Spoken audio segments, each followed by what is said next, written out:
Tonight, we delve into the dark histories of men who donned the papal tiara not for spiritual guidance, but for control, exploitation, and deceit. The actions of the most notorious popes in history, from Vatican orgies to shadowy alliances, serve as a stark reminder that not every occupant of the throne of St. Peter embodied saintliness. Some wielded tyranny, others indulged in perverse behavior, and some even donned the garb of killers. Before we settle in, please consider liking the video and subscribing to the channel if you find our content enjoyable. Share with us your location and current time zone. While we are working on some less riveting stories to aid in relaxation, tonight's narrative promises to be captivating. Adjust the lighting, introduce a gentle fan for ambient noise, and let's delve into our shared exploration. Enter Pope John XII, the adolescent pope of transgression. At just 18 years old, he ascended to the pinnacle of influence in the Western world without the experience, spiritual depth, or intent to lead a pious existence. Octavianus, later known as John XII, assumed the papal mantle in 955 through the machinations of his formidable father, Albert II of Spalto, who arranged for his son's papal ascent on his deathbed. However, rather than a legacy of reverence, his rule spiraled into a maelstrom of misconduct, brutality, and unbridled debauchery. John XII viewed the papacy not as a divine vocation, but as a plaything, transforming the papal residence, the Lateran palace, into a den of iniquity, according to contemporary Roman historians. Courtesans were entertained within its sacred halls. Sacred artifacts were auctioned off to finance his indulgences, and instead of preaching the gospel, he engrossed himself in earthly pleasures. Reports from the Gospels depict a pope who engaged in pagan rituals, drunken revelries, and gambling with his bishops, leading to a moral and political crisis. His actions angered key allies, notably the Holy Roman Emperor Otto I. Their alliance fractured when the Pope secretly collaborated with Otto's foes, prompting Otto to march on Rome and instigate an investigation into the Pope's alleged sins, including simony, murder, incest, and summoning demons. Deposed temporarily, he later regained power with the support of Roman mobs, retaliating against his enemies by mutilating and executing them. Pope John XII's reign was marked by debauchery and cruelty, ending in a scandalous death in 964, with conflicting accounts suggesting he was killed by a jealous husband or suffered a stroke while committing adultery. His reckless and treacherous life tainted the papacy, standing as a cautionary tale in church history.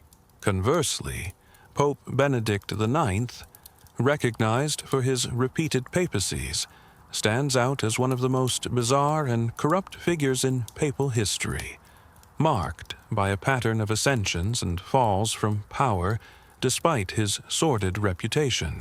Labeled a disgrace, he was accused of rape, adultery, and practicing black magic during his reign. He held scandalous orgies within Vatican territory and faced immense public disdain, with even the Romans, usually tolerating political corruption, demanding his removal.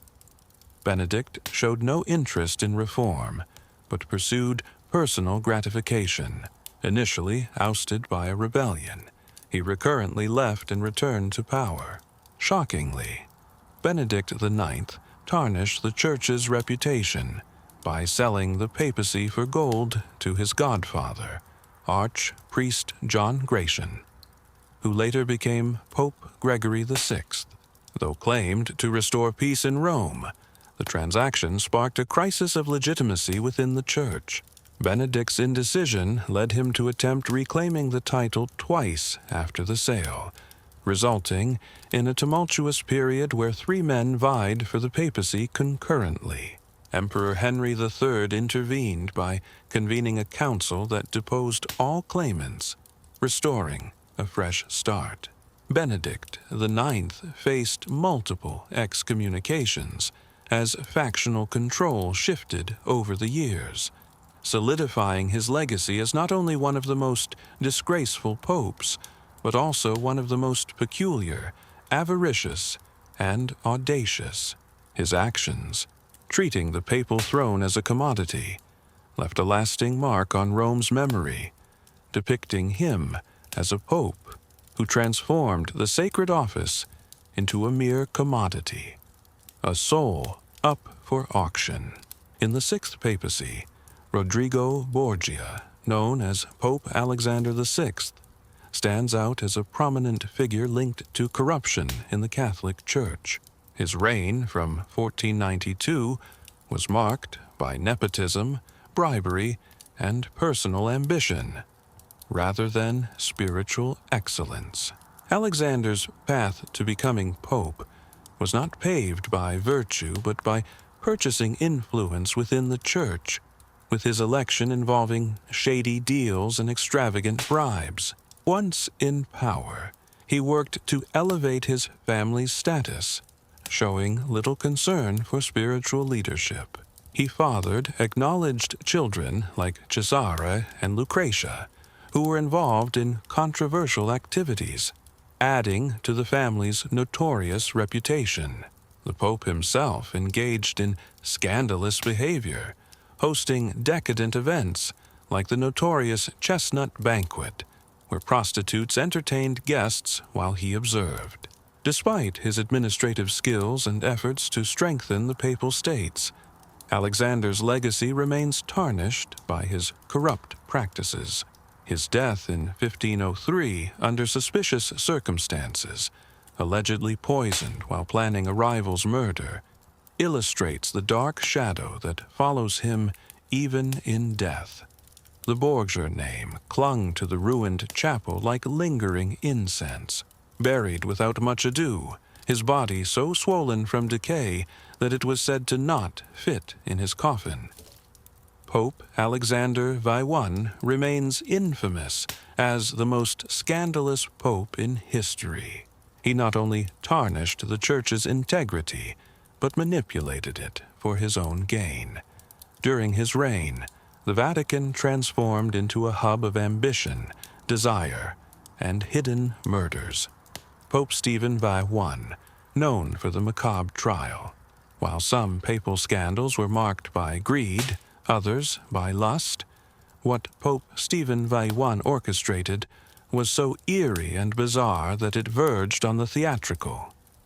The trial, known as the Cadaver Synod, stands out as a unique event in history. In the tumultuous year of 897, Rome was divided by conflicting factions. Stephen I, a pope backed by the influential Spalatin family, sought vengeance against his predecessor, Pope Formosus. However, there was a significant obstacle. Formosus was deceased. Undeterred, Stephen ordered Formosus's decaying body to be exhumed, attired in full papal attire, and dragged to the Lateran Basilica for trial. A deceased pope, seated on a throne supported by assistants, was accused of perjury, breaching canon law, and illegitimately claiming the papacy. A deacon represented the corpse, responding to Stephen's accusations amidst the appalled audience. As the trial progressed, the body slouched and swayed. Finally, Pope Stephen I pronounced Formosus guilty. The punishment included stripping the corpse of its garments, severing the fingers used for blessings, and discarding the body in the Tiber River. Despite being a grotesque spectacle, the event was deeply intertwined with politics. Stephen's condemnation of Formosus invalidated all the clergy the latter had ordained, allowing room for his own followers to ascend. This act of horror and subsequent outrage from the public led to riots across Rome. Months later, Stephen was imprisoned and ultimately strangled by his enemies. The church tried to bury the incident, both literally and metaphorically, with Formosus's body being exhumed and reburied with respect. Subsequent popes overturned Stephen's rulings and prohibited similar trials from occurring. However, the damage had been done, and Pope Stephen VI's legacy is remembered not for his leadership or piety, but for the spectacle of a deceased body being put on trial. This event turned the Vatican into a stage for absurdity, demonstrating how, even in death, the papacy was susceptible to political turmoil. Contrastingly, Pope Urban VI, known as the Tyrant in White, did not hide his misdeeds behind charm or luxury like many other corrupt popes. His rule, commencing in 1378, was characterized by public hostility, paranoia, and brutal violence. Urban's ascension to the papacy during a tense period, where cardinals feared Roman unrest, led to the election of the Italian Bartolo Prenano in hopes of appeasing locals. However, Urban proved to be a volatile, suspicious, and cruel leader who disregarded advice, publicly humiliated his cardinals, and physically punished his staff for minor mistakes. His rule was marked by unwavering hostility, with his paranoia escalating to the point of accusing his own cardinals of plotting against him. Instead of addressing their concerns, Urban responded with violence, particularly when faced with opposition from several cardinals. Imposing severe punishment, he had them imprisoned and subsequently subjected to torture. Contemporary accounts detailed the haunting cries reverberating within the Vatican walls, depicting brutal beatings and slow starvation, while 5 individuals were executed without due process. Urban's erratic behavior prompted questions about the legitimacy of his election. This doubt led a group of cardinals to flee and appoint a rival pope, Clement III, stationed in Avignon, sparking the turbulent Western Schism.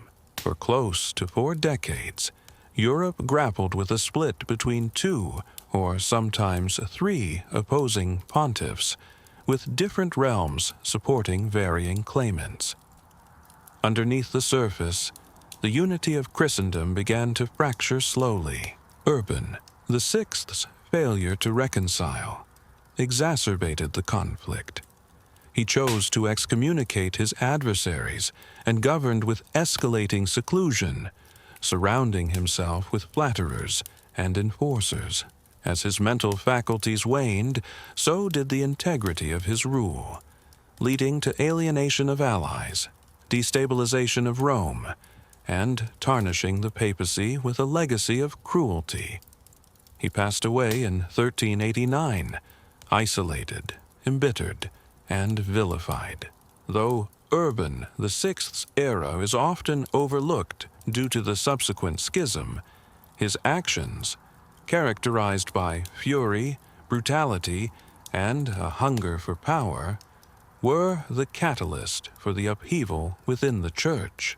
Rather than just a flawed pontiff, he emerged as a despot masquerading under a guise of sanctity, leaving a lasting stain in papal history. Similarly, Pope Leo X, born Giovanni de' Medici, assumed the papacy as Leo X in 1513, not solely as a spiritual duty, but as a position of opulence and authority. Hailing from a prominent family in Florence, Leo embodied the essence of a Renaissance prince long before donning the papal crown. His remark, "God has bestowed upon us the papacy.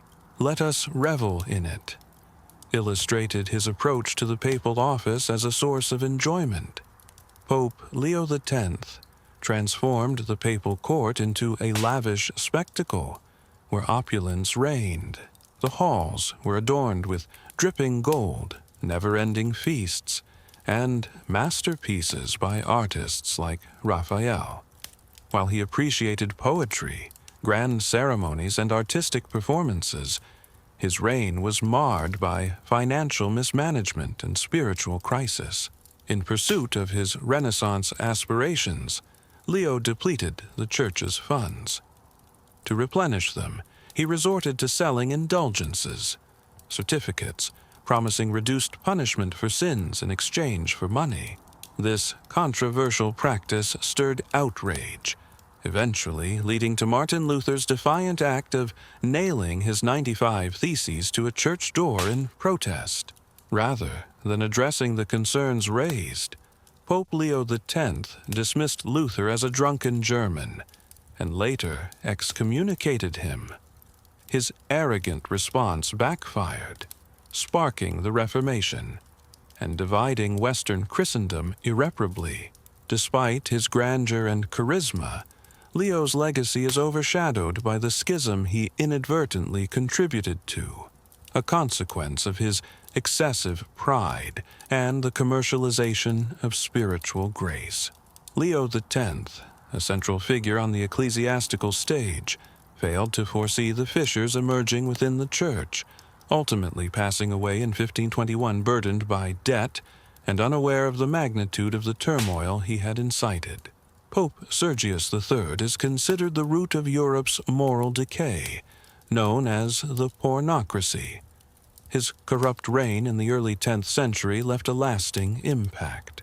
He seized power in 904 after eliminating his rivals in a violent power struggle, revealing the papacy as a coveted prize in Rome's ruthless political arena. Forming a scandalous relationship with Maroscia, a member of the influential Theophylact family, further tarnished Sergius' reputation. Their illicit affair led to the birth of a son who later became Pope John XI, illustrating the depths of corruption during Sergius's rule. Manipulating his authority, Sergius avenged Pope Formosus by recondemning him after a controversial trial, highlighting his abuse of power. His administration was infamous for selling church positions, appointing loyalists, and fostering a culture of immorality within the Vatican. The sacred institution of the papacy had been transformed into a hub of nepotism and unethical dealings under Sergius' leadership. Sergius witnessed the crumbling of papal dignity during his reign, which ended with his death in 911. Although he remained in power and feared, he was never truly respected. Unlike the famous Borges and Meducha popes, Pope Sergius III's rule initiated almost 6 decades where a single Roman family controlled the papacy through manipulation, seduction, and lineage, giving rise to the pornocracy era. Pope Boniface VII, who declared himself God on earth, was part of this legacy of corruption, lust, and hereditary sin. Pope Boniface VI took over a troubled papacy in 1294, after his predecessor's rare resignation. Unlike his humble predecessor, Boniface VI viewed the papal throne as a tool for domination rather than a service. His grandiose statement, "The first am Caesar, the first am Emperor," exhibited his inflated ego, further emphasized by his bull Unam Sanctum, asserting his authority above all, including kings and emperors. Boniface VI's attempts to control European monarchs, particularly King Philip IV of France, backfired as Philip, a cunning and ruthless ruler, fiercely resisted the Pope's interference in French clergy taxation. The conflict escalated to unprecedented levels in 1303, when a group of armed men allied with the French king raided the papal residence in Anagni, physically striking the Pope. a significant blow to papal authority during a 3-day standoff. Imprisoned and shamed by the monarch he sought to overpower, Pope Boniface VII faced a harsh fate. Though later released, the damage was irreversible, leading to his death shortly after from either illness or the weight of humiliation. Tragically, his downfall extended beyond his passing. Enemies later unearthed his body, accusing him of damnation by claiming it emitted a scent of sulfur. Furthermore, in Dante Alighieri's Divine Comedy, Boniface was cast into the 8th circle of hell, designated for corrupt church figures. Known for pushing papal arrogance to its limits, Boniface VII's reign serves as a cautionary tale on the dangers of wielding sacred power without humility. Pope Innocent III, despite his seemingly innocent name, was far from virtuous. Ascending to power in 1198, he emerged as one of the most formidable and perilous figures in papal history. Unlike other corrupt pontiffs, Innocent sought power on a global scale, employing holy warfare as his primary tool. Notably, he instigated the Fourth Crusade with the intention of reclaiming the Holy Land. Yet the campaign deviated drastically. Instead of reaching Jerusalem, the Crusaders attacked and pillaged Constantinople in a shocking turn of events in 1204, committing unspeakable atrocities in the name of God. This military failure transcended into a profound spiritual betrayal, tarnishing Innocent III's legacy with bloodshed and violence. Upon learning of the Crusaders' victory and receipt of spoils of war, the man's initial fury was overshadowed by the alarming events of the Albigensian Crusade, a conflict initiated within Europe itself rather than in the Middle East.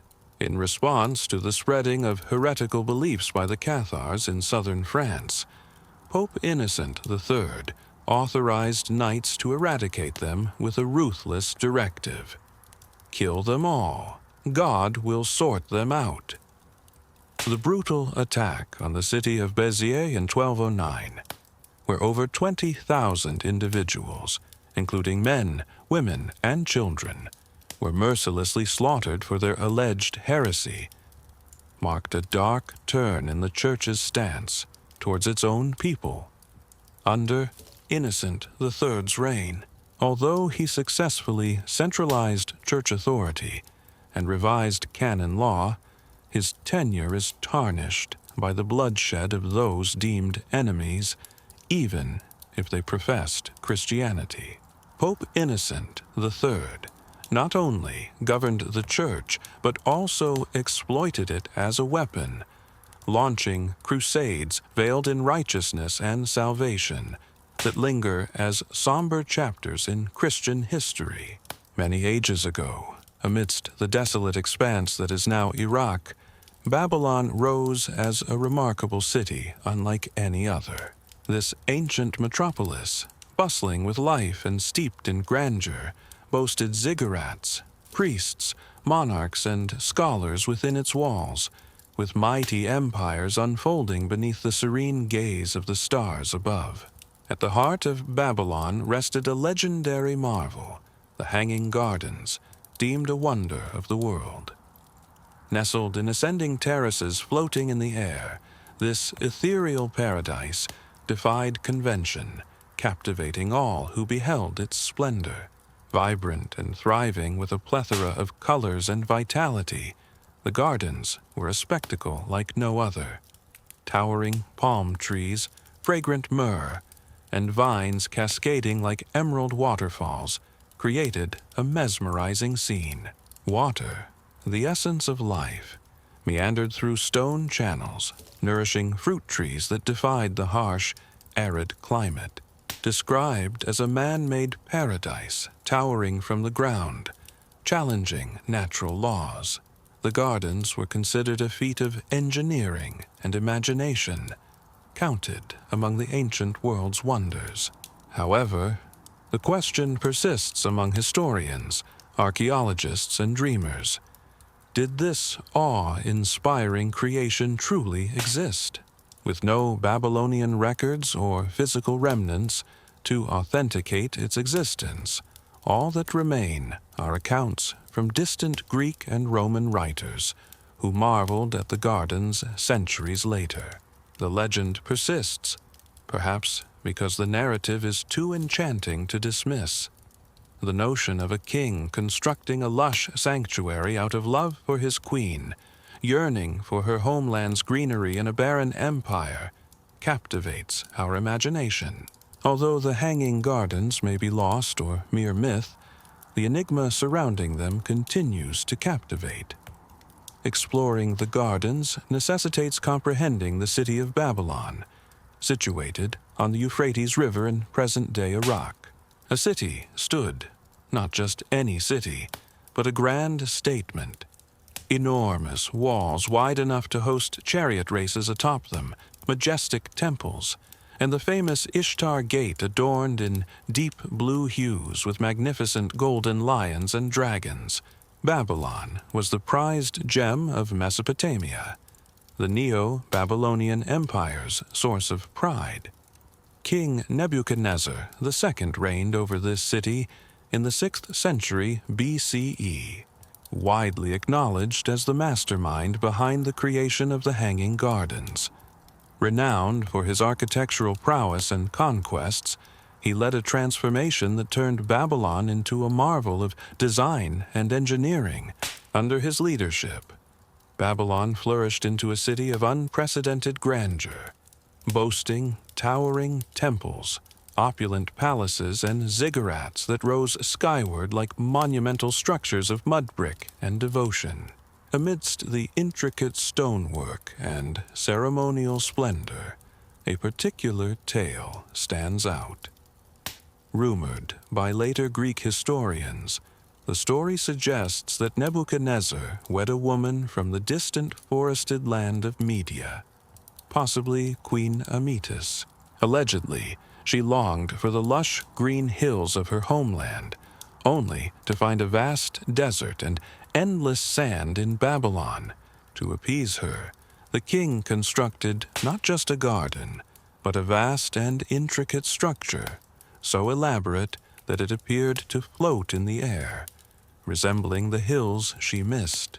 This garden offered a touch of greenery in a fiery land, symbolizing a love gift cleverly engineered. Despite its excessively romantic nature, this version of the tale endures through time. Greek chroniclers like Strabo and Diodorus Siculus recounted the gardens centuries later, detailing terraces cascading like stairways to the heavens, and sophisticated irrigation systems lifting water to the highest tiers. Their descriptions exuded confidence, despite never witnessing the gardens firsthand. So, was this garden a real architectural masterpiece, or the ancient world's most enduring legend? In a city as ambitious as Babylon, the answer remains intertwined with the mystique of this enigmatic tale. The king who transformed landscapes may have tried such an ambitious endeavor.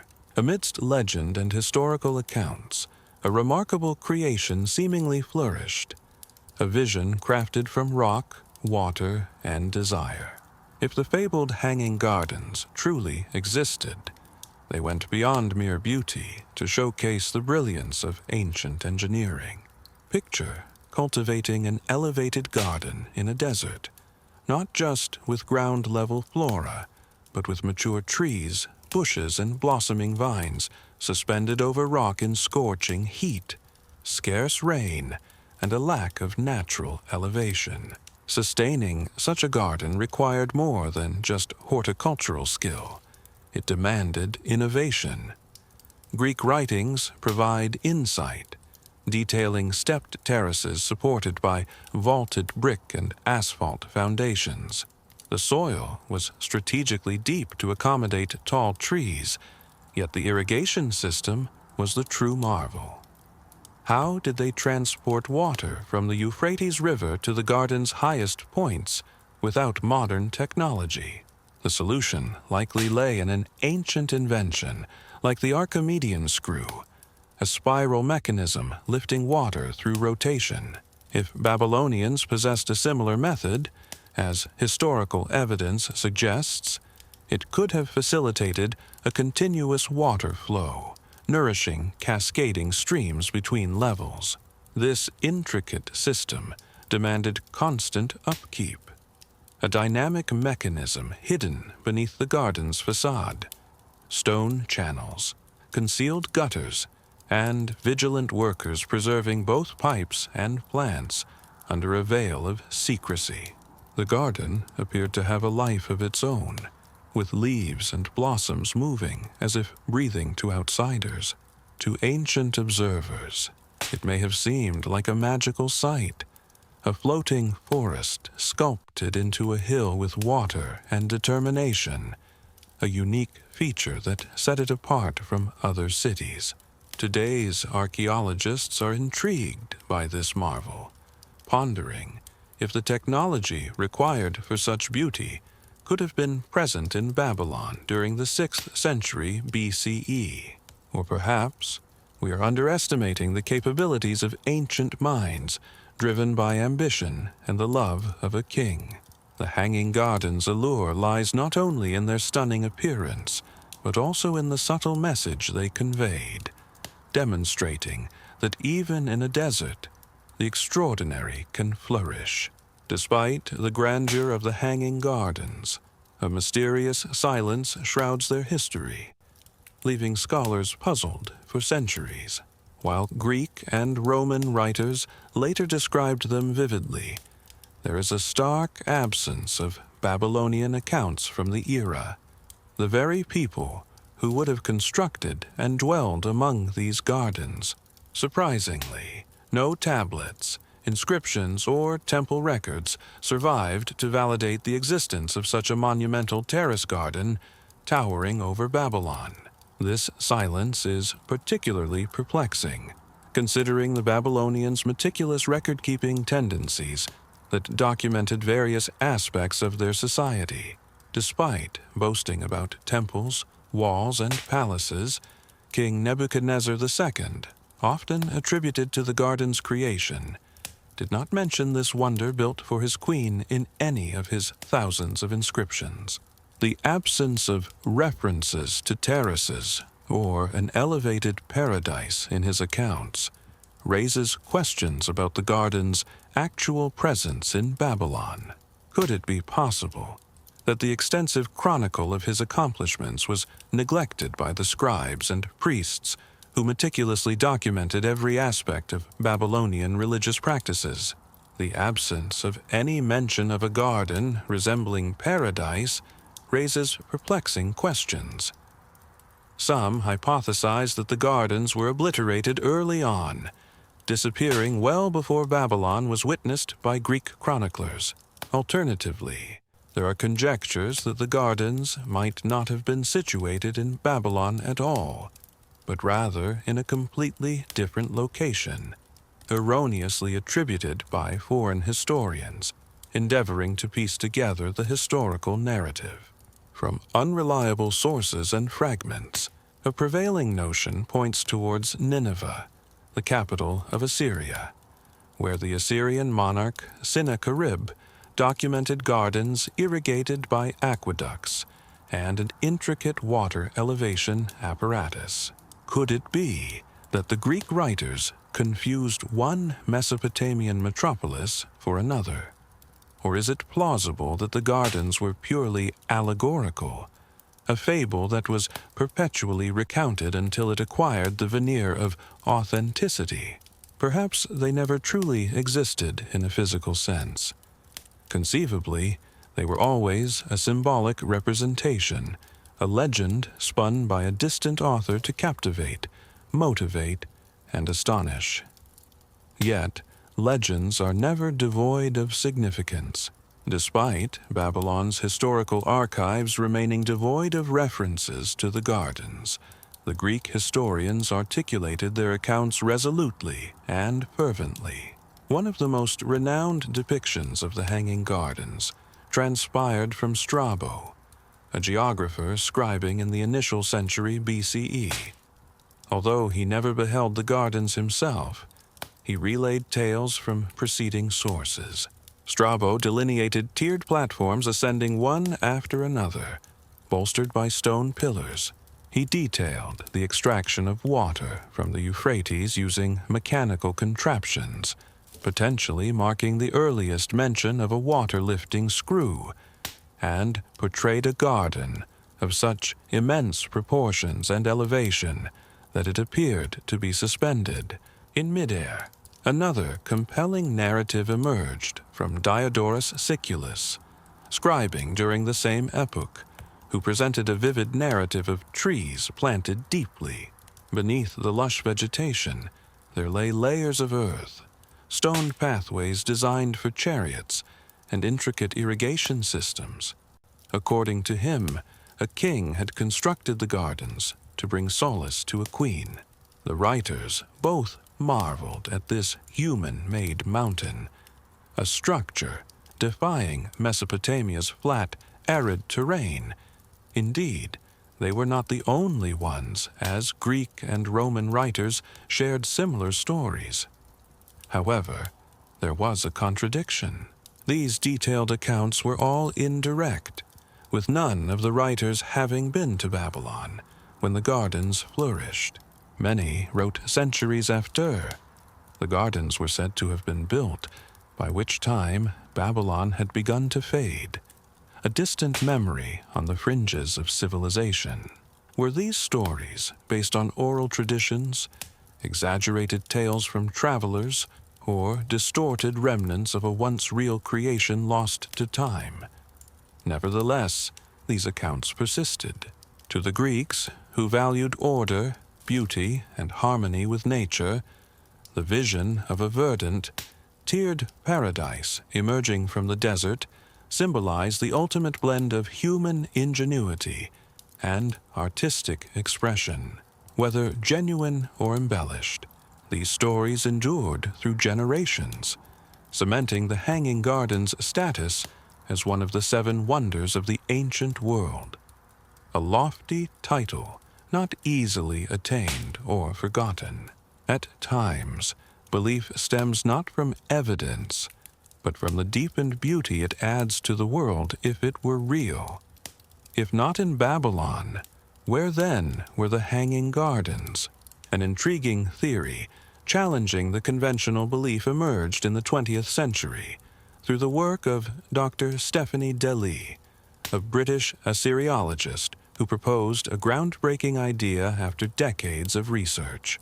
In Nineveh, not Babylon, were the gardens, a real showcase of the Assyrian Empire's grandeur. Located further north along the Tigris River, Nineveh was once the splendid capital ruled by King Sennacherib in the 7th century BCE, preceding Nebuchadnezzar's era by about a century. Unlike Babylon, the king left detailed records inscribed on clay tablets that boasted of a splendid palace garden brimming with exotic flora, fruit-bearing trees, and a colossal aqueduct spanning 50 kilometers from the mountains. Remarkably, he even mentioned employing a water-lifting screw, an ancient technology later mistakenly credited to the Hanging Gardens by Greek authors. It raises the question whether the Greeks may have attributed their accounts not to Babylonian opulence, but to misunderstood or misattributed tales of Assyrian engineering over time. Furthermore, the ancient term Babylon had multifaceted meanings, sometimes referring to gateways of deities or sacred cities by the Assyrians, not solely the city itself.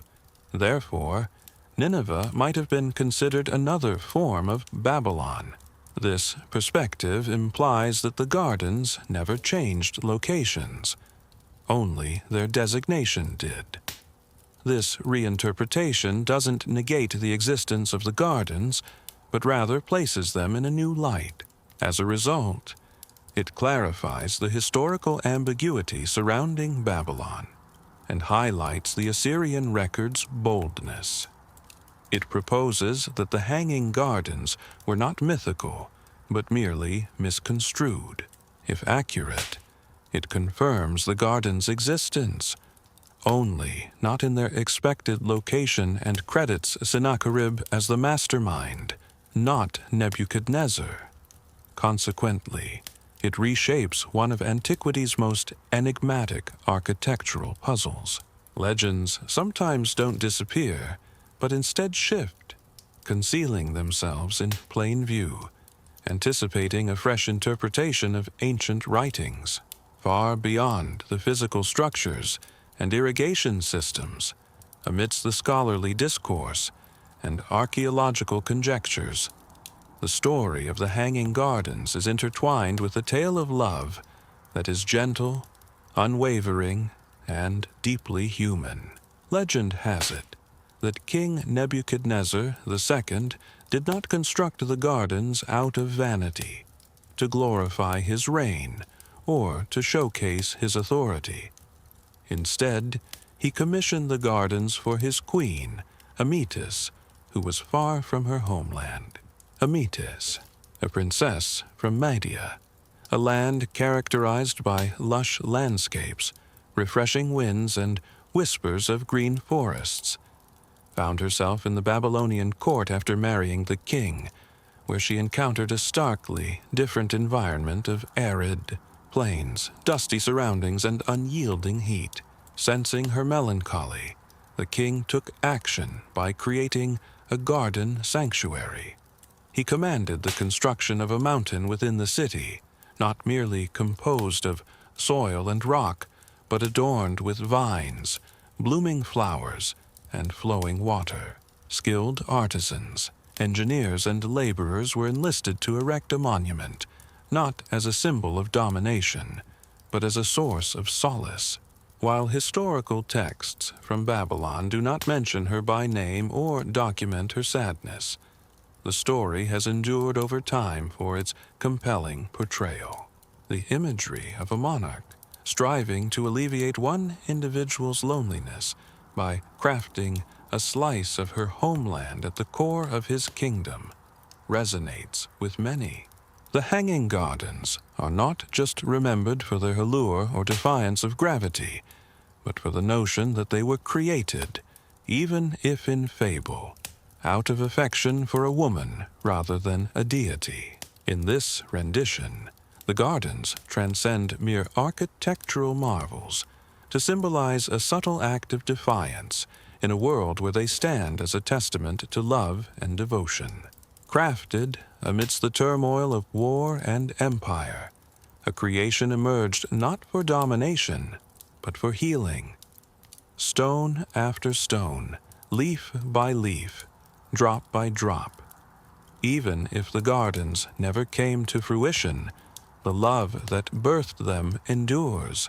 The question arises, if the Hanging Gardens once existed, where did they disappear to?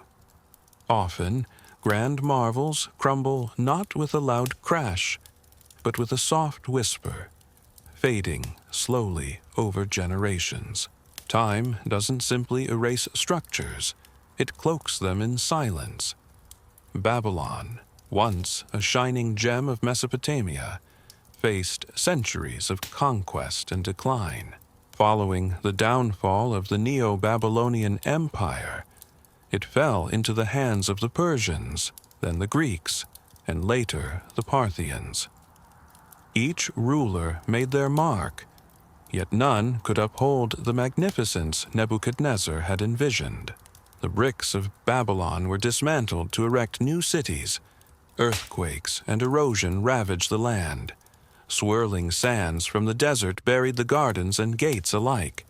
By the arrival of Alexander the Great in the 4th century BCE, Babylon had become a faint memory.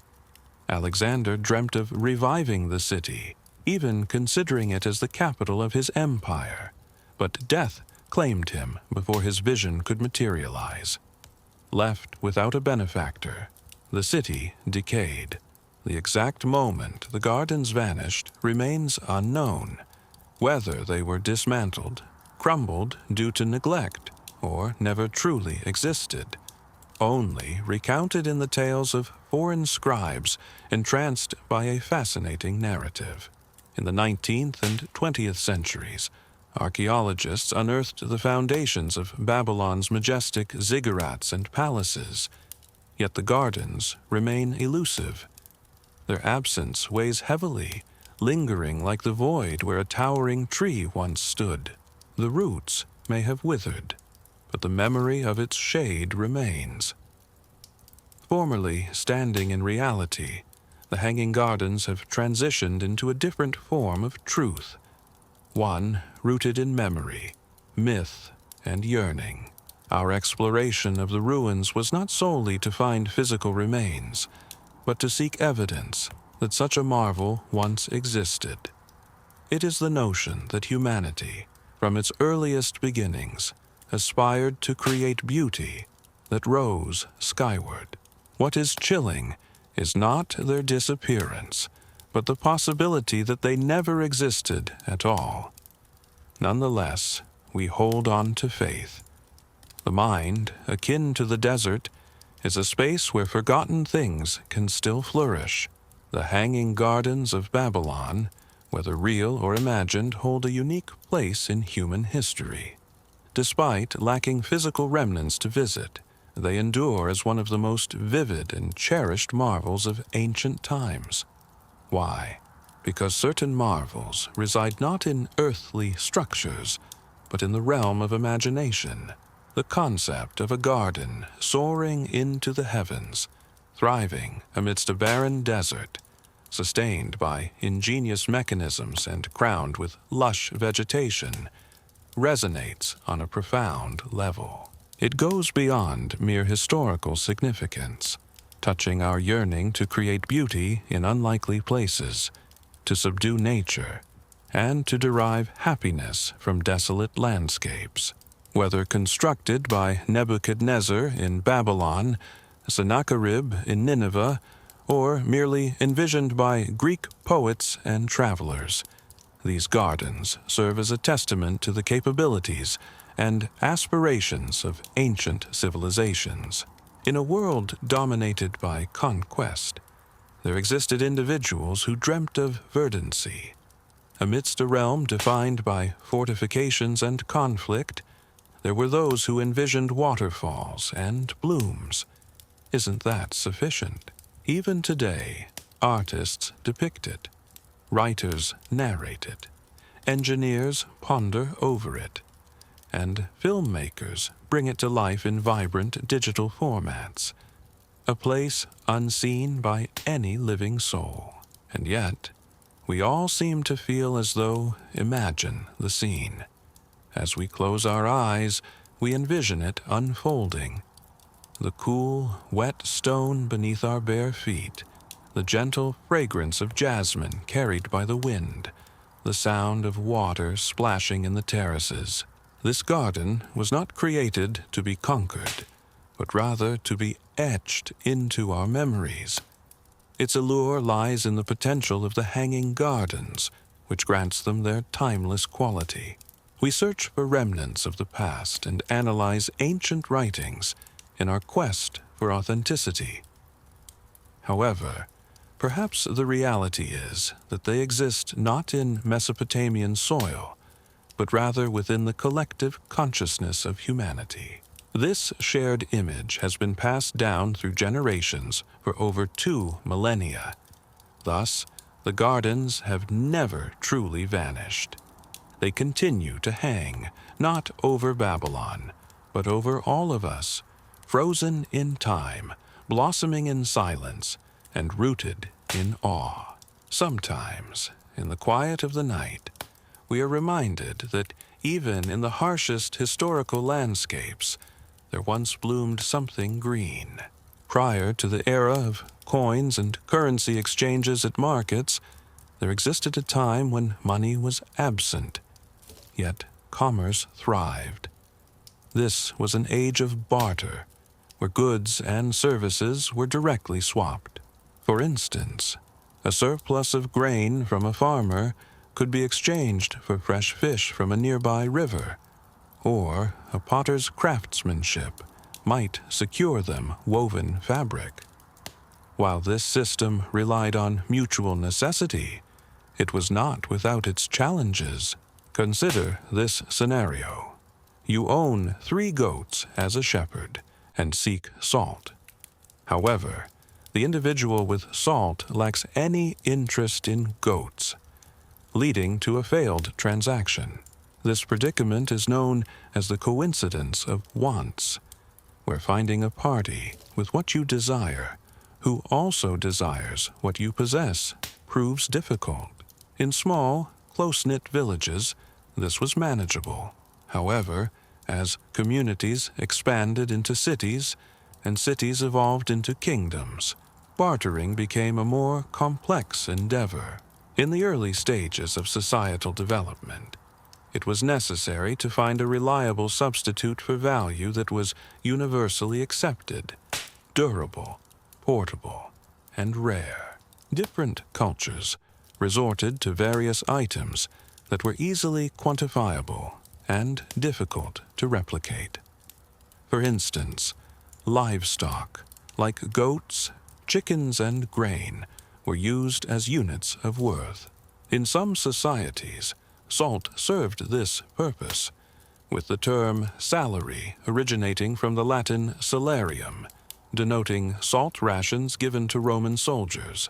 Tools and weapons, such as polished axe heads in the Stone Age or bronze blades in ancient China, were also utilized not simply for their utility, but because they possessed inherent value and could be traded. While not identical to contemporary currency, these items acted as a link between bartering and formal currency, enabling individuals to attribute abstract value to tangible goods and introducing the concept of value retention and exchange. Prior to the advent of coins or metal-stamped numbers, a fundamental principle prevailed: the essential need for trust in trade interactions, with the earliest form of currency being a commitment founded on mutual necessity rather than physical. Tokens, as communities expanded and bartering complexities escalated, a subtle shift occurred towards a consensus on items of agreed-upon worth, irrespective of their practical use, marking the inception of proto-currency and laying the groundwork for modern money systems. A prevalent early form of such value representations was the cowrie shell, sourced from the Indian and Pacific Oceans, prized for its natural beauty, counterfeit resilience, and portability. Various forms of currency emerged in diverse regions, spanning from Africa to China, serving purposes in trade, tribute, and even dowries. In some African kingdoms, significant quantities of cowries were safeguarded in royal treasuries, akin to contemporary bank vaults. In ancient China, counterfeit cowrie shells made of bronze were manufactured and circulated like currency. However, cowries were not the sole form of currency. In ancient Mesopotamia, people utilized measured silver pieces rather than coins, exchanging weighed lumps during transactions. Merchants carried scales to ascertain silver amounts in shekels, which were meticulously recorded in contracts. Despite lacking a standardized shape or stamp, silver retained value, particularly within urban economies where precise accounting was essential. Conversely, the Aztecs in Mesoamerica utilized cacao beans as a medium of exchange, valuing them beyond their use in chocolate production. These beans were counted, stored, and safeguarded akin to money, with 10 beans possibly acquiring a rabbit and 100 beans securing a small woven cloak. In the Philippines, centuries before colonial influences, gold rings and bars known as pelonitos were utilized in local markets. In certain African regions, iron tools like hoes or spears were accepted in trade for their consistent value rather than practical use. What unified these systems was a shift in mindset, recognizing that value could be symbolic rather than immediate or personal. A minute shell or lustrous metal piece could signify broader concepts such as time, labor, or security. These early forms of currency revolutionized social interactions, enabling individuals to trade indirectly for desired goods. Trust was established through tokens, objects, and numerical representations. Money transcended mere survival, evolving into a universal language communicated through cowries, beans, and silver bars. As trade networks expanded and societies developed, the necessity for more dependable and standardized currency became increasingly evident. Cacao beans, cowries, or weighed silver were used in various societies, but their usefulness was limited. These societies required something more: consistency. They sought after money that not only symbolized worth but also possessed authoritative backing. This sparked a significant change in economic history: the emergence of metal as currency. Gold, silver, copper, and bronze had long been utilized in trade due to their rarity, durability, and ability to be reshaped without losing value. However, their usage was inconsistent. A piece of silver accepted in one area might require testing and weighing in another region. Consequently, ancient civilizations began crafting metal into standardized shapes such as bars, rings, and eventually coins. The crucial aspect was not just the form, but the assurance it provided. Among the earliest coins known were minted in the ancient kingdom of Lydia in present-day Western Turkey around 600 BC. These coins, made of electrum, a gold and silver alloy, were imprinted with images like lions as a sign of authenticity from the Lydian ruler. The significance now lay not only in the metal itself, but in the stamp. Stamped metal became a groundbreaking concept. A coin held meaning beyond its weight. It bore the stamp of a ruler, state, or empire. Individuals accepted coins not only for their appearance and weight, but because they trusted that others would acknowledge its value as well. This idea quickly spread, with Greek city-states, the Persian Empire, Rome, India, and China all establishing their coin systems.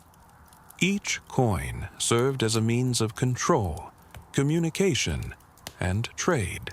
Kings and emperors featured on currency not just for identification, but to assert their authority.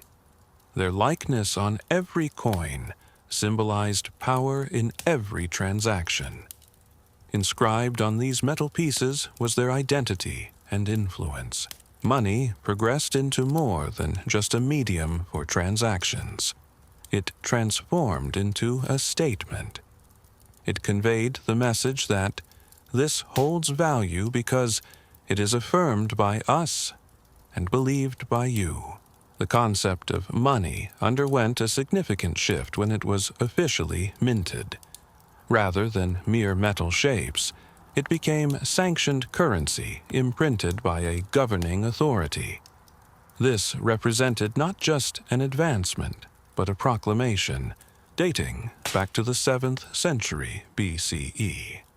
The Lydians from Anatolia initiated the production of coins crafted from electrum, a natural amalgamation of gold and silver. These were not mere decorative tokens, but were crafted for commerce, each bearing the stamp of a lion's head, the emblem of King Aliatus. These initial coins did not feature numerical values. Instead, their weight and the seal of authority determined their value. This method gained rapid popularity, with neighboring Greek city-states creating their unique coins, incorporating symbols of local significance. Examples include owls for Athens, turtles for Ina, and Pegasus for Corinth.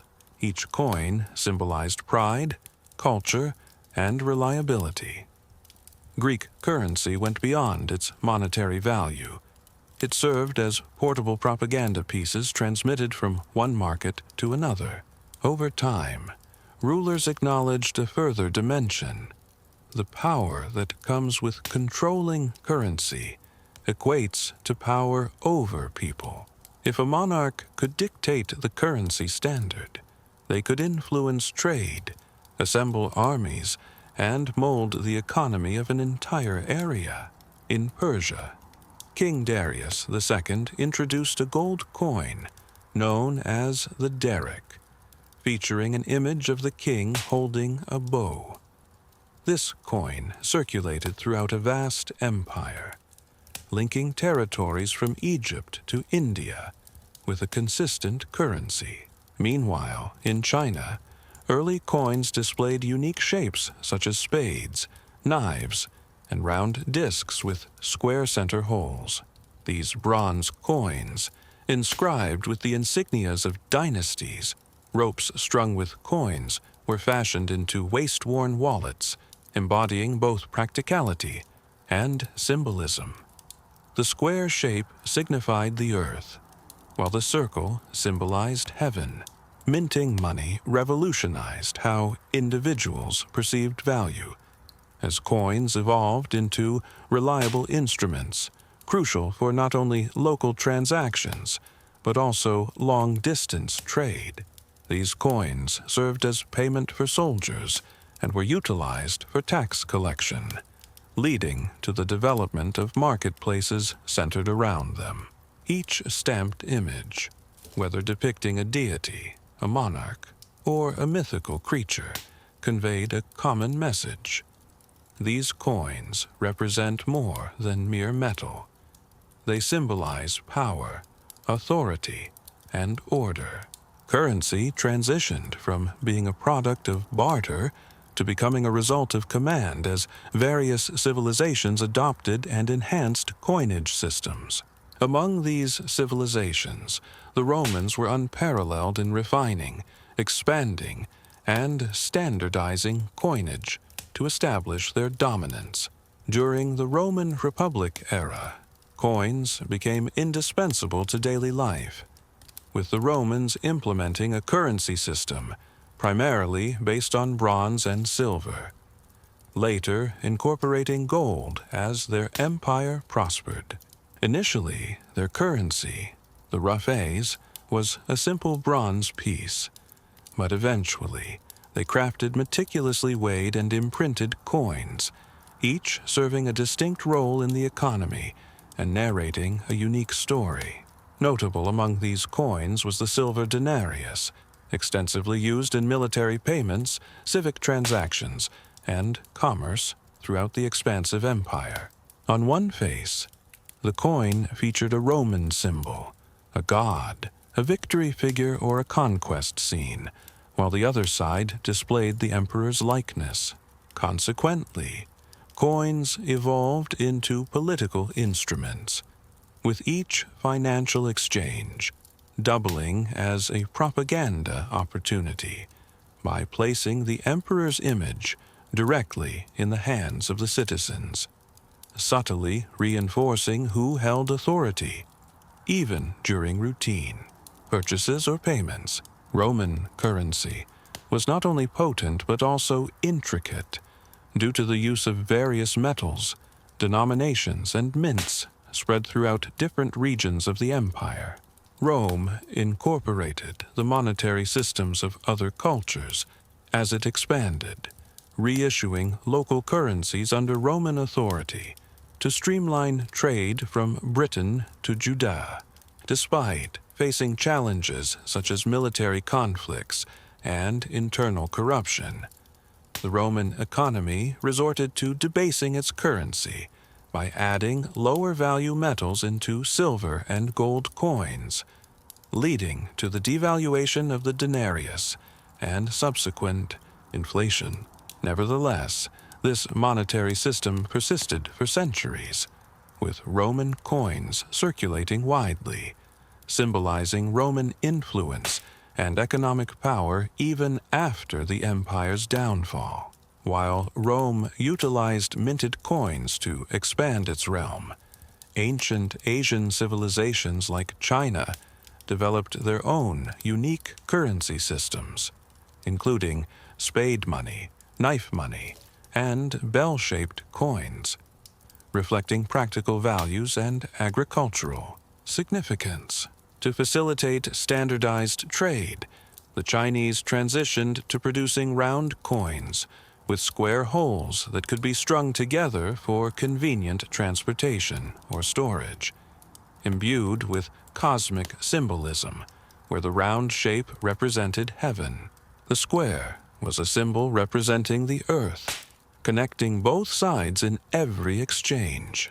These coins were mainly crafted from bronze and engraved with inscriptions denoting their origin, frequently associated with the ruler or the era they belonged to. Unlike in Rome, where coins changed frequently with each new leader, Chinese currency maintained a consistent shape and design over centuries, signifying stability in their continuity.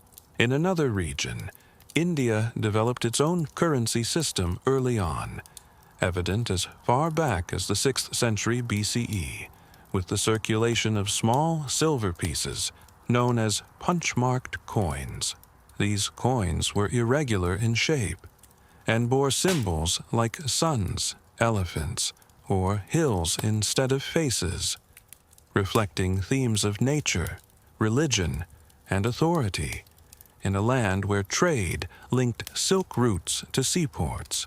Concurrently, the extensive Silk Road network traversed Asia, connecting China, Central Asia, Persia, and the Mediterranean, facilitating the exchange of silk, spices, porcelain, and currency.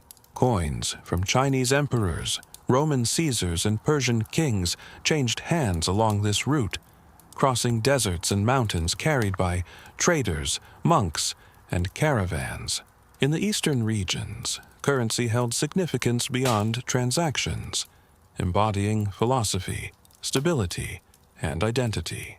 Coins were integrated into rituals, offerings, and ancestral worship, with some being intended for burial, burning, or gifting rather than circulation. Despite the rise and fall of empires, the coins endured as silent messengers from the past, conveying value across generations.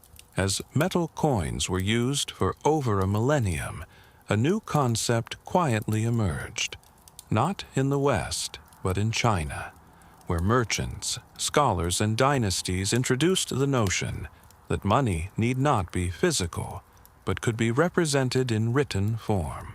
The earliest documented use of paper money dates back to the Tang dynasty around the 7th century CE.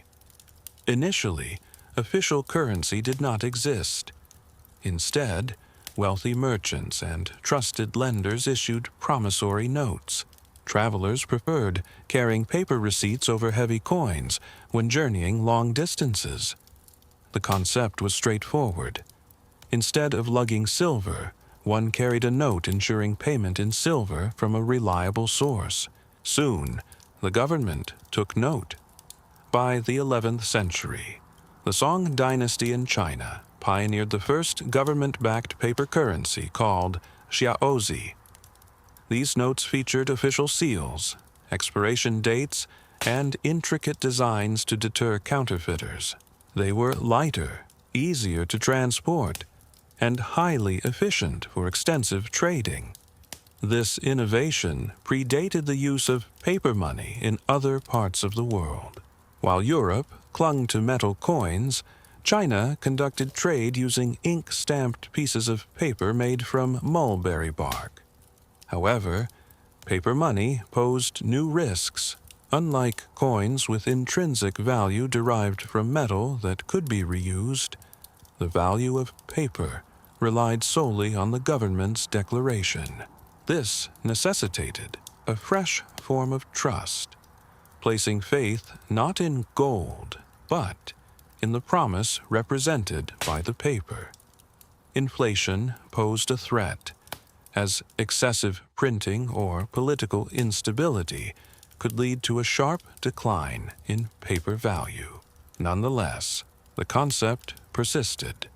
The Yuan dynasty, ruled by Mongols, expanded the use of paper money throughout their vast empire, even issuing notes in various languages. When Marco Polo visited China in the 13th century, he marveled at the system, noting that Kublai Khan's paper notes held the same value as traditional coins. To Europeans, it seemed like magic, transforming paper into gold. Yet, the Chinese had grasped a profound truth. Money was no longer a physical entity, but a shared belief, depicted through printed, sealed notes. As trade expanded across continents and economies became more intricate, the practice of carrying coins or paper notes grew risky and inefficient due to the lengthy trade routes.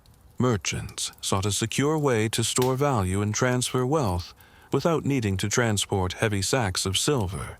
Consequently, one of the most significant innovations in the history of currency emerged out of necessity: the establishment of banks.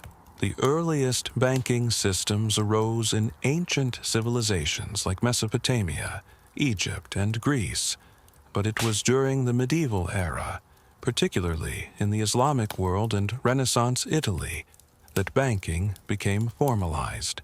In thriving urban centers such as Baghdad, Cairo, Venice, and Florence, affluent merchant families initiated services like credit, loans, and deposits.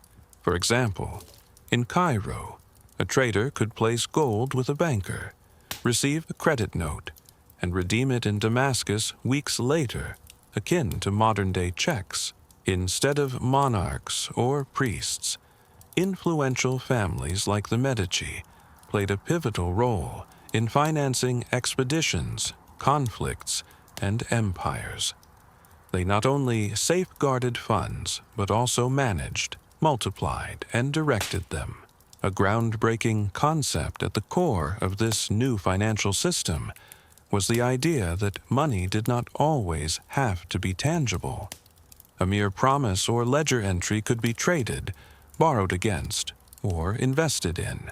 This led to the introduction of credit, symbolizing the belief that debts would be repaid in the future. Entire trade networks started functioning based on trust rather than physical currency. Banks began issuing credit letters, notes, and eventually generating money through lending, altering economies significantly. Wealth could now circulate more rapidly than traditional caravans, enabling individuals to amass fortunes by loaning money in addition to mining gold. A merchant's status was no longer determined by the goods he transported, but by his involvement in this evolving financial landscape.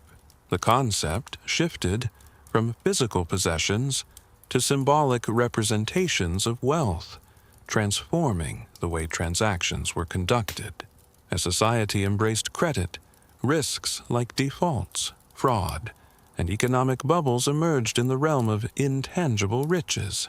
Despite the challenges, the evolution continued, transitioning money into a digital form, documented in ledgers rather than held physically. Today's financial landscape revolves around electronic transactions, devoid of tangible currency, relying on screens displaying numbers rather than metal or paper. The era of invisible money has arrived, replacing ancient forms of currency with digital alternatives like cryptocurrencies and digital banking. These innovations are reshaping the perception of owning, storing, and spending money, causing traditional cash to gradually become obsolete. With digital banking services, funds are no longer physically possessed but accessed virtually, with balances maintained on servers and transactions authorized by unseen systems. The speed of monetary transactions has accelerated significantly, enabling instantaneous transfers and investments across borders without physical currency. Cryptocurrencies, such as Bitcoin and Ethereum, exemplify a trust-based system devoid of centralized authority, leveraging blockchain technology to facilitate transactions securely. These digital assets exist solely as mathematical constructs, yet hold significant value and utility in various financial transactions. The evolution of a money from primitive barter systems to sophisticated digital currencies reflects the enduring essence of wealth exchange, adapted to modern technological advancements. Money, whether imprinted on bronze, displayed in ink, or encoded in lines of data, remains grounded in the age-old concept of trust. It is the belief that currency, be it in a physical form or an electronic figure, holds values and can be traded for desired goods or services. This bond of trust has evolved over time from the era of bartering to the era of blockchain technology. Although the future of currency may be steering towards a cashless, contactless, and fully digital landscape, its origins can be traced back to ancient forms such as clay tablets, silver weights, and cowrie shells. Despite its modern advancements, money will always narrate a tale not only of numerical figures, but also of the intrinsic human inclination to trade, trust, and assign worth to intangible entities. In the realm of Greek mythology, few figures shine as brightly or leave as enduring a legacy as Helen of Troy. Legend has it that she was the offspring of Zeus, born not from a mortal mother, but from an egg. Poets extolled her unparalleled beauty, so alluring and divine that it incited wars among men and kingdoms. Helen, the queen of Sparta, was wedded to King Menelaus until Paris, a youthful prince of Troy, entered the scene. Some recount that he abducted her, while others insist she willingly followed him. Nonetheless, as his vessel vanished beyond the horizon, the ancient world plunged into turmoil. Menelaus, seething with humiliation, invoked the oath sworn by all of Helen's former suitors, a vow to safeguard her marriage regardless of the victor. Thus, under the banners of honor and retribution, Greece rallied. Monarchs assembled their fleets, including Agamemnon, the ambitious High King of Mycenae, Odysseus, the cunning tactician of Ithaca, and Achilles, the semi-divine warrior destined for legendary status. Together, they set sail for Troy, a city renowned for its opulence, defenses, and strength. Pride flourished as they battled for a decade beneath the monumental walls, witnessing fierce conflicts, heroic sacrifices, and divine interventions by Zeus, Aya, Apollo, and Athena in the war. The narrative encompassed the fall of Patroclus, Achilles' wrath, Hector's demise, and the cunning of the wooden horse, depicting a grand saga of emotions and deceit. Despite long-held beliefs of its fictional nature, historians perceived Troy as a mere myth, a fabricated tale crafted by poets like Homer long after the war's alleged occurrence. However, beneath the myth lies an enduring truth. the tangible existence of Troy, validated by German archaeologist Heinrich Schlien's discovery of ancient ruins in modern-day Turkey during the late 19th century. Thus, the focus shifted from Troy's existence to the inquiry of whether a historical conflict transpired at the site, featuring figures like Helen, Paris, and Achilles, unveiling reality amidst the layers of poetic embellishment necessitates delving into the dust of the Bronze Age, transcending Homer's legendary depiction in the Iliad, which, though composed around the 8th century BCE, encapsulates the essence of Greek identity through immortalized tales of divine interventions and tragic heroes. Homer's account, not a historical chronicle, but a recollection influenced by generations of oral tradition, commences with Achilles' rage amid the ongoing war, painting a vivid picture of larger-than-life, yet profoundly human characters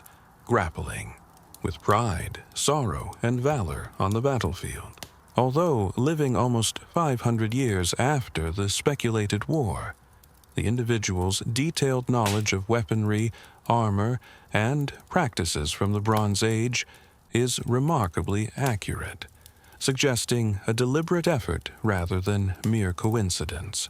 Scholars suggest that Homer might have utilized oral traditions passed down over generations, encapsulating remnants of actual conflicts in poetic narratives. Beyond the Iliad, Homer's Odyssey delves into the aftermath and the arduous journey back home. Additional works, now lost or incomplete, recounted Achilles' demise, the downfall of Troy, the Trojan horse, and the city's plunder, collectively forming the epic cycle. These accounts were not considered mere folklore by ancient Greeks, but rather cherished as ancestral heritage, chronicling a heroic era when deities interacted with humans and the destiny of nations hinged on the valor of a single warrior. The Trojan War held profound cultural significance, prompting every city-state to seek a connection to it, with monarchs boasting lineage from its heroes and poets perpetuating the tale incessantly. The question arose: was Homer narrating historical events, or had centuries of storytelling elevated a local skirmish into a universal tragedy? This enigma directs attention to a serene hill in present-day Turkey, where remnants like stone, ashes, and buried walls potentially safeguard shreds of reality. The fine distinction between myth and memory, akin to a poet's whispers, emerges tantalizingly. For generations, Troy was dismissed as a figment of imagination, a mythical city originating from Homer's creativity. However, in the late 19th century, a determined individual named Heinrich Schlien embarked on a mission to validate its existence. Despite lacking formal expertise, Schlien's fervor led him to trust that the legends held a kernel of truth. Drawing insights from Homer's writings, he pinpointed a hill in northwestern Turkey termed Hisarlik. Though outwardly indistinguishable, his meticulous investigations unveiled otherwise. Buried beneath different layers lay the remnants of ancient cities, including not one, but multiple Troys. Schliemann embarked on excavations with a sense of urgency and sometimes recklessness. He delved deep through Roman and Hellenistic ruins until reaching what he believed to be the actual Troy, where he claimed to have found Priam's treasure, a collection of gold jewelry and artifacts supposedly belonging to the king himself. He even had his wife adorned with them in a photograph, a gesture both romantic and controversial. Later, investigations by modern archaeologists revealed that Schliemann had dug too far, as the identified layer dated back to 2500 BC. well preceding Homer's Troy.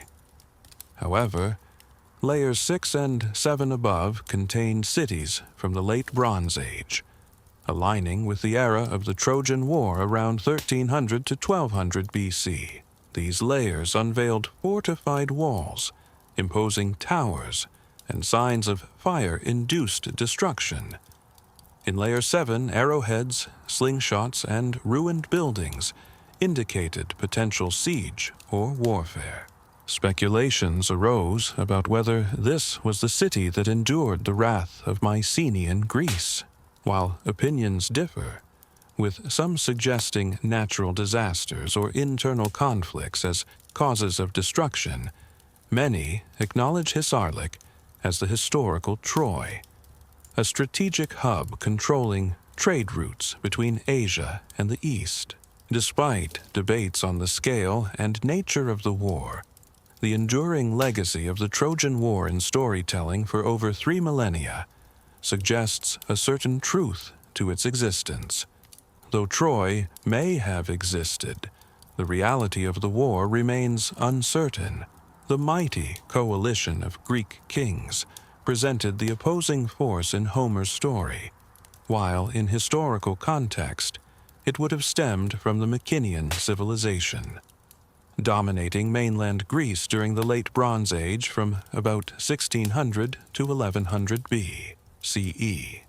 The Mycenaeans left significant remnants, such as grand palaces, written documentation, and opulent tombs housing weapons, gold, and artwork. Among these palaces, the most renowned one, perched on a hill in Myene, believed to be the residence of King Agamemnon, the leader of the Greek troops at Troy. In contrast to Homer's themes of honor and destiny, Mycenaean society was practical and geared towards warfare, constructing fort-like palaces and burying warriors with weaponry. Their art depicted scenes of war chariots, sieges, and organized soldiers.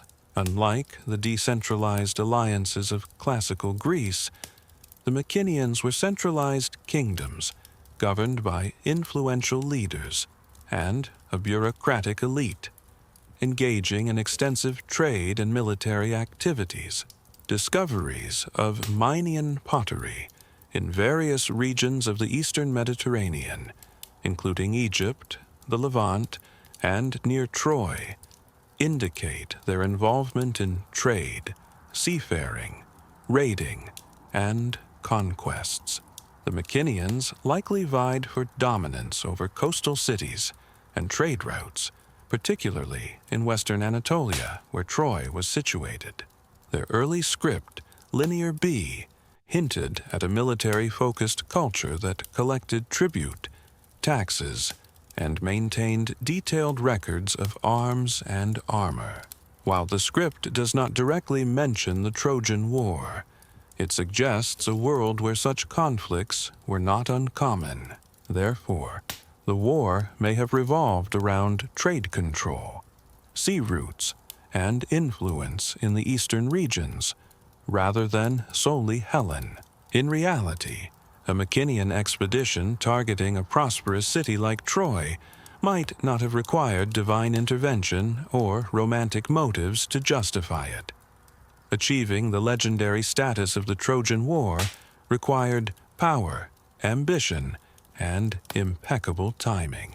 The Greek sailors may have navigated the Aegean Sea, besieged a fortified city, and crafted a tale that grew more elaborate with each retelling, celebrating heroic deeds. To truly comprehend this epic conflict, we must delve into the minds of those who recounted and believed in it. During the Archaic and Classical periods, the Greeks did not draw a clear line between myth and history. Unlike present times, characters like Achilles, Hector, Odysseus, and Helen weren't merely figures of entertainment to them. Instead, they symbolized a bygone era of heroism, where gods mingled with mortals, shaping destinies with divine hands. In the Iliad, the deities not merely watched over the war, but actively influenced its course, embodying a worldview where gods impacted human destinies. Despite the prominence of gods and prophecies, the saga also delves into the human experiences of anger, pride, revenge, and sorrow. Achilles and Hector, for instance, represent more than just warriors. They embody complex emotions and dilemmas that resonate across ages. While archaeological evidence fails to support the existence of figures like Achilles or Helen, some names mentioned in ancient texts hint at a historical backdrop that aligns with the late Bronze Age world. It is quite probable that the war, if it occurred, was fought by individuals who bore little resemblance to the legendary heroes depicted by Homer. They likely looked more like fierce warlords fighting for power, wealth, or vengeance, rather than divine figures in shining armor. As time passed, the narrative of their conflict evolved into something more profound. The tale was not just recounted for historical accuracy, but to shape the collective identity of the Greeks. The Trojan War became a reflection of their values, fears, and aspirations, transcending mere facts. This is the power of myth, which has a way of feeling authentic even in its embellishments, thus ensuring its enduring appeal. Among the many events of the Trojan War, one episode resonates above all others: the fall of Troy, orchestrated through the infamous Trojan horse stratagem. According to later interpretations of Homer's work, particularly in Virgil's recounting, the Greeks, unable to breach Troy's impenetrable walls after a decade of warfare, devised a cunning plan. They left behind a colossal wooden horse as a supposed gift to the gods after pretending to depart. Exhausted and ready for peace, the Trojans brought the horse into their city as a symbol of victory. Under the cover of darkness, Greek soldiers concealed within the horse emerged, unlocked the gates, and welcomed the returning Greek army to ransack Troy. The city was pillaged, its temples desecrated, and its populace either killed or enslaved. The once great civilization fell, culminating in the tragic demise of King Priam and the total destruction of Troy. While the veracity of these events remains debated, archaeological evidence supports the violent destruction of Troy the Seventh, one of the layers dated to around 1180 BCE. The presence of scorched remains, shattered fortifications, and a sudden cessation of habitation all point to a catastrophic event that aligns with the legendary account. The timeline aligns with the legend, yet there are no tangible remnants of a colossal wooden horse, no documentation of such a cunning deceit. It could have been a fanciful creation, symbolizing treachery, or a dramatic embellishment added by later poets to enhance the tale's memorable climax. Some academics propose that the horse might have been misunderstood as a siege engine, or a forgotten term for an earthquake or internal uprising. Others argue that it may have never existed, serving as a narrative designed for symbolic impact rather than historical accuracy. Regardless of being a myth or metaphor, the downfall of Troy signifies something more profound: the collapse of an era. Following Troy's demise, numerous significant Bronze Age cities like Myene and Ugarit also perished. Trade networks disintegrated, languages disappeared, and civilizations fell. The Trojan War might have marked the final epic of a fading period, and the horse, whether real or imaginary, acted as the portal through which that ancient world transitioned into legend. The fall of Troy did not conclude the narrative. On the contrary, for many ancient spectators, it initiated a new chapter. The aftermath of the conflict reverberated throughout the ancient world like a melancholic melody. In Homer's Odyssey, Odysseus endured a decade of wandering post-war, encountering monsters, sorceresses, and the ire of Poseidon. His Odyssey evolved into a story of resilience, yearning, and the price of triumph. Several heroes met tragic ends. Agamemnon, the Greek leader, met his demise at the hands of his wife upon his return. Ajax took his own life following dishonor. Menelaus reunited with Helen in Sparta, yet their meeting, as some legends suggest, was distant and frosty. Lastly, there was Aeneas, a Trojan prince who, as per Roman mythology, fled the burning city alongside his father. The Roman poet Virgil recounted the journey of a young son in the Aeneid, which took him across the Mediterranean, amidst storms and battles, until he reached Italy, where he was believed to be the progenitor of Rome. This narrative was not just a tale, but a form of political mythology. By claiming descent from the Trojans, the Romans linked their empire to an era of heroes, insinuating that their civilization emerged from survivors of a revered past rather than from barbarians. This transformed the Trojan War from a mere Greek legend into a shared memory across cultures. Various societies sought ties to Troy, whether as conquerors, victims, or heirs. Many cities, purported Trojan founders and monarchs, boasted of Trojan lineage. This highlights that the significance of the war transcended mere combat. It symbolized endurance, loss, and the cyclical nature of nations. Troy, whether factual or fictional, evolved into a potent symbol from which civilizations derived meaning, heritage, and legitimacy. Far beyond being just a city, Troy represented a pivotal moment, a mythic divide between the past and the future, generating narratives of survival, grief, and fresh beginnings. Over time, the story of the Trojan War transitioned from oral tradition to a strategic tool. It shifted from mythology to historical memory and wielded power. In ancient Greece, cities such as Athens and Sparta utilized the Trojan War to shape their identities. Athenian playwrights reinterpreted figures like Helen and Menelaus not merely as victims or lovers, but as embodiments of Greek pride, valor, and sometimes shortcomings. Playwrights like Euripides probed the ethics of the war, questioning whether it was fought for love or obscured by motives of avarice and hubris.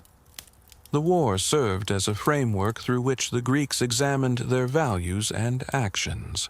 The Trojan War has transcended centuries, captivating civilizations with its engaging narrative that intertwines politics and heroism.